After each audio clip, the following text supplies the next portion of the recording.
पीयूष भाई भावुक हो गए और उन्होंने अपना ब्लैंक चेक जाके फाउंडर को पकड़ा दिया कि भाई खुद से भर लो, जितना मन में आए उतना भर लो, लेकिन ये डील मुझे ही करनी है। अगर इस हिसाब से चलेंगे तो जैसे जैसे आपका बिजनेस बढ़ेगा आपके खर्चे भी बढ़ते जाएंगे। तो शाक अनुपम मित्तल ने कहा कि भाई मुझे तो लगता है आपका बिजनेस मॉडल ही गड़बड़ है। अमन भैया ने कहा भाई आप 2022 के पैडमैन हो। दोस्तों शार्क टैंक पे आए अजिंक्य धारिया अपने स्टार्टअप पैड केयर के साथ। इनका स्टार्टअप सैनिटरी पैड रिसाइकल करने वाली मशीन्स और डस्टबिन बनाता है और इनकी मेन यूएसपी है कि इनकी ये सैनिटरी पैड रिसाइकलिंग मशीन दुनिया की पहली ऐसी रिसाइकलिंग मशीन है जो उससे वुडन पल्प और प्लास्टिक बना देती है। अब शार्क टैंक पे इनकी आस्क थी 50 लाख रुपयों की अपनी कंपनी की 2% इक्विटी के लिए। और दोस्तों मेरी आस्क है कि आप ये चैनल सब्सक्राइब करो यार।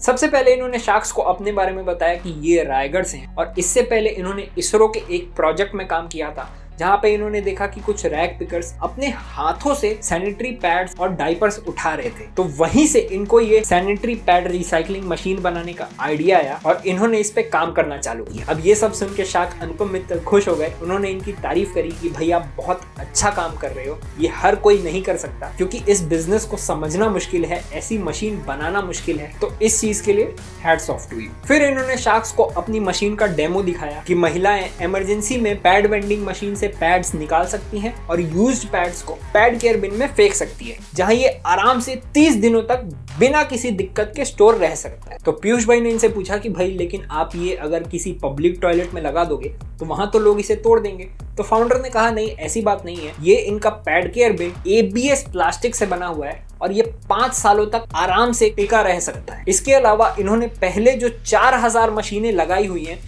कहीं से भी आज तक इन्हें कोई कंप्लेन नहीं आई, कोई भी इनकी मशीन फेल नहीं हुई। फिर इन्होंने शार्क्स को अपने क्लाइंट्स के बारे में बताया कि फेसबुक, कैपजेमिनी, गोल्डमैन सैक्स जैसी बड़ी बड़ी कंपनियां इनके क्लाइंट हैं और उनके ऑफिसेज में इन्होंने अपनी ये मशीन लगा रखी है। फिर शाक नमिता थापर ने इनसे पूछा कि भाई आपने कहा कि ये दुनिया की पहली ऐसी मशीन, तो ऐसा क्या खास है इसमें? तो फाउंडर ने बताया कि इनकी ये जो पैड केयर X मशीन है ये दुनिया की पहली ऐसी सैनिटरी पैड रिसाइकलिंग मशीन है जो सैनिटरी पैड्स और डाइपर्स से वुडन पल्प और प्लास्टिक बना देती है और ये एक दिन में 15,000 पैड्स रिसाइकल कर सकती है। इसके अलावा इन्होंने इस मशीन को पेटेंट भी करा रखा है ताकि कोई इनको कॉपी ना कर सके। फिर शाक अनुपम मित्तल ने इनसे पूछा कि अभी तक इसे बनाने में इनको कितना खर्चा आया। तो फाउंडर ने बताया कि इनको भारत सरकार की तरफ से ग्रांट मिली हुई है और तो और टाटा ट्रस्ट, इन्फोसिस फाउंडेशन ने भी इनकी काफी मदद करी है और अभी तक ये इस मशीन को बनाने में 2 से 2.5 करोड़ रुपए लगा चुके हैं और 2020 में इन्होंने 75 लाख रुपए की फंडिंग भी उठाई। तो अमन भैया ने कहा भाई आप 2022 के पैडमैन हो। फिर पीयूष भाई ने इनसे पूछा कि ठीक है आप इस डस्टबिन में सैनिटरी पैड्स को अलग तो कर देते हो लेकिन इसे उठाने कौन जाता है? तो फाउंडर ने बताया कि इन्होंने अपनी एक EHS टीम बनाई हुई है जो अलग अलग जगहों पे हर 30 दिन में जाके पुराने पैड केयर बिन्स उठाती है और नए पैड केयर बिन्स लगा देती है। तो अमन भैया ने कहा कि भाई लेकिन अगर इस हिसाब से चलेंगे तो जैसे जैसे आपका बिजनेस बढ़ेगा आपके खर्चे भी बढ़ते जाएंगे क्योंकि हर जगह से पैड केयर बिन उठाना होगा, लगाना होगा। तो फाउंडर ने कहा कि इनके बिजनेस के अंदर 2 अलग अलग बिजनेसेस, एक तो ये पैड वेंडिंग मशीन बनाते हैं 8,000 रुपए में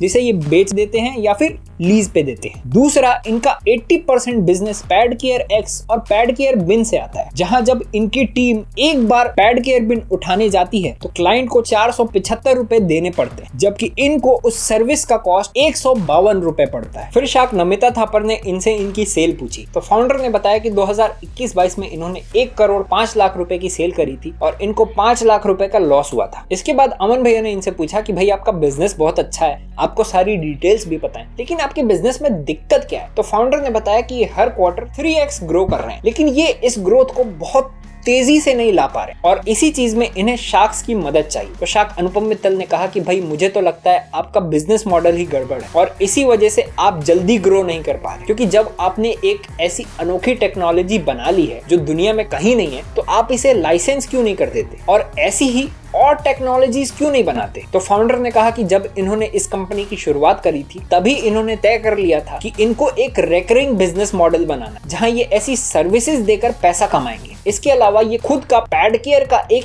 इकोसिस्टम भी बना रहे हैं। तो शार्क अनुपम मित्तल को इनकी ये बात अच्छी लगी और उन्होंने इनकी तारीफ करी। फिर शार्क विनीता सिंह ने इनसे पूछा कि भाई आपकी मॉम आपको क्या कहती है। तो फाउंडर ने कहा कि फिलहाल तो यहाँ आने से पहले यही बोला था कि भाई थोड़ी इक्विटी संभाल के। अब इनकी ये बात सुन के सारे शार्क्स हंसने लगे। फिर पीयूष भाई ने इन्हें एक ऑफर दिया। पीयूष भाई का ऑफर था 1 करोड़ रुपए इनकी कंपनी की 4% इक्विटी के लिए। फिर शार्क नमिता थापर और विनीता सिंह इन्हें एक ऑफर देने ही वाले थे कि पीयूष भाई ने कहा भाई आपको 1 करोड़ चाहिए, 2 करोड़ चाहिए, 1.5 करोड़ चाहिए, जितना पैसा चाहिए ले लो, लेकिन ये डील तो मुझे ही करनी है। फिर शार्क अनुपम मित्तल ने भी इन्हें एक ऑफर दिया। उनका भी ऑफर था 1 करोड़ रुपए इनकी कंपनी की 4% इक्विटी के लिए। फिर शार्क नमिता थापर और विनीता सिंह ने इन्हें एक ऑफर दिया।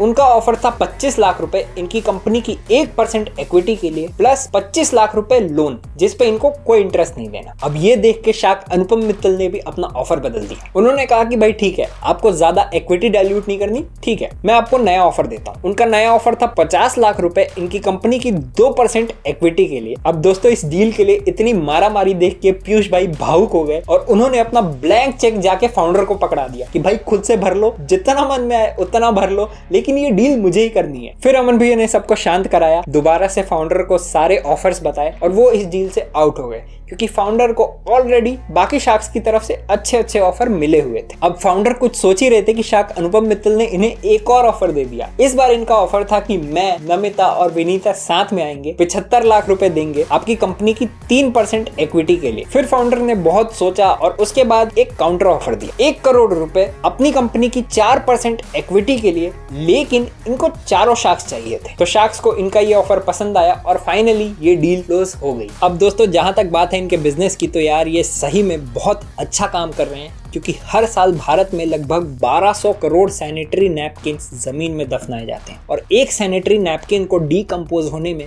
250 से 800 साल लगते हैं, जिसका मतलब है कि दुनिया का पहला सैनिटरी नैपकिन आज भी जमीन में कहीं ना कहीं दबा हुआ होगा। तो इस चीज के लिए सलाम है भाई। बाकी जहां तक बात रही प्लास्टिक रिसाइकलिंग इंडस्ट्री की, तो ये इंडस्ट्री इंडिया में $520 मिलियन की है और ये हर साल 7.5% से ग्रो कर रही है। इस इंडस्ट्री में मार्केट लीडर सुएज इंडिया, शक्ति प्लास्टिक और ग्रेविटा इंडिया जैसी कंपनियां हैं। लेकिन क्योंकि ये प्रॉब्लम इतनी बड़ी है और ये ग्लोबल प्रॉब्लम है, तो इन कंपनियों के पास बहुत ज्यादा ग्रोथ का स्कोप बाकी है। और अगर पैड केयर लैब्स भी अपनी इन मशीनों को इंटरनेशनली बेचने लग जाते हैं तो लिटरली इन पे पैसों की बारिश हो सकती है। अब दोस्तों इस सारी इंफॉर्मेशन का सोर्स आपको डिस्क्रिप्शन में मिल जाएगा, तो आप उसे पढ़ सकते हैं। लेकिन क्या आप जानते हैं, शार्क टैंक में जियो को टक्कर देने प्राइम बुक नाम का एक स्टार्टअप आया था जिसने सभी शार्क्स को हिला के रख दिया था। तो ऐसा क्या खास था इनके धंधे में और ये मोटा भाई को हराने की कैसे सोच रहे हैं, जानने के लिए कमेंट्स में वीडियो का लिंक है, उसे जरूर देखिएगा और इस वीडियो को लाइक करके चैनल को सब्सक्राइब करना